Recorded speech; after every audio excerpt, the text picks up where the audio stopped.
E ka përshkruar Kurani inna salata tanha anil fahsha'i wal munkar.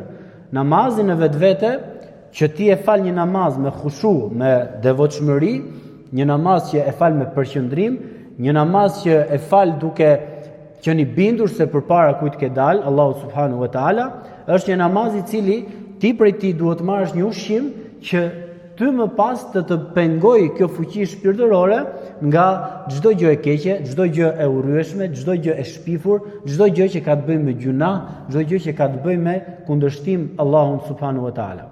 Kështu që ky namazi në vetvete, sejdja e ka këtë potencial. Pra e ka ushqimin aty. Problemi është kush arrin të ushqehet me atë ushqim të namazit që më pas të dalë në jetën e tij të përditshme pikërisht me këtë fuqi të madhe shpirtërore. Dhe këtu ajeti specifik që dua të ndalemi është që sejdja le shenjë në fytyrën e besimtarit.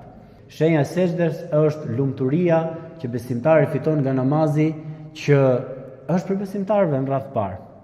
Është lumturia e madhe kjo, ai që e kupton. Është pasuria më e madhe që Allahu ja ka dhënë dikujt besimin në besimin e një Zot të vërtet, në dëshminë absolute la ilaha illallah Muhammed Rasulullah. Dhe kjo në vetvete, pse ti je prej këtyre që bën sejdë, duhet të jesh njeriu më i lumtur dhe kjo duhet të rrezatojë në fytyrën tënde.